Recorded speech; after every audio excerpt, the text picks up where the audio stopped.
This is how to add a slip stitch border to your single crochet border, and in this case make a pot holder. The key about the slip stitch is that you want the working loop on your hook be the same size as the stitch that you're working into. Now if you're somebody who likes to hold back the yarn on the hook to work into a stitch, don't do that. Just for the slip stitch, don't do that. Just let it be, let it grow, not go, let it grow, because it is going to feel like it's way too big, but it's really not. What's most likely going to happen is that one of your slip stitches is going to be tight, but because another one is just slightly bigger, it's going to account for it. But if all of your slip stitches are too tight, it's going to look cinched in. Now, another thing is on the corners. You don't need to add extra slip stitches. You can just add one slip stitch into every single corner stitch. Then when you get all the way around and we get to the loop where we have our 12 chains, you want to work into both loops of the chain. So for the beginning chain, we worked into the back bump, but in this case, we're going to work into the bottom loop and the top loop. We're going to pick up one at a time. This is going to feel like it's taking forever. And if your chains are too tight, it's going to feel impossible, but it is going to add that reinforcement to the chain that is going to make your pot holder last forever. Because if you just have a regular chain and it's meant to be used, it's going to see wear and tear, and that wear and tear is going to be super visible. But by adding this reinforcement through the slip stitch, it's gonna minimize the wear and tear and make your pot holder last so much longer.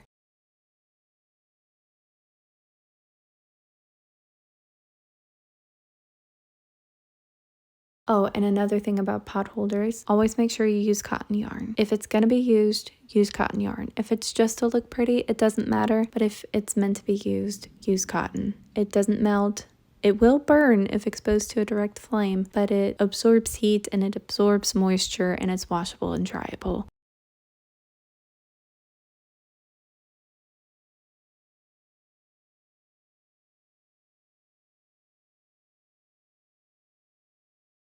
Now that we're at the end of our slip stitch border, we're going to add an invisible finish, and the invisible finish is going to make people wonder where it starts and where it ends, because no one's going to be able to tell.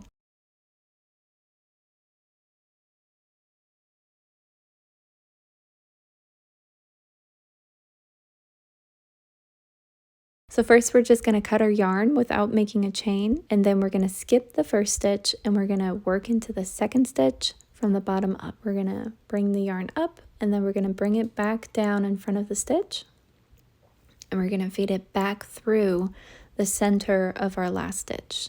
So we're going to point it right here at the center of the stitch, and we're going to pick up the top loop, pull it out, and then we're just going to tug on it until it is the same size as the other stitch tops, and it's seamless. It's beautiful. It's invisible. Sorry. So next we're just going to weave in our ends in the back. So I like to do it where the yarn hides within the stitches, and then you definitely won't be able to tell where it is. The most important thing though, whenever you're weaving in your ends, is that you go around the corner 3 times. Yarn's not going to be able to travel around the corner more than once, so even after it's been in the wash. So this technically would be going around the corner once, and then it'll go around the corner twice, and we're good. Then we're just going to cut it and leave it at that. Another benefit of using a single crochet and slip stitch border is that you don't have to block it. You can just tug it on the sides and kind of stretch out the borders, and it's going to be a perfect little square. You don't have to block or do anything, which is also perfect for when it gets washed, because washing undoes blocking. I hope you enjoyed this tutorial. If you did, be sure to like and follow and consider sharing it with your friends, and I hope to see you again next time. Bye!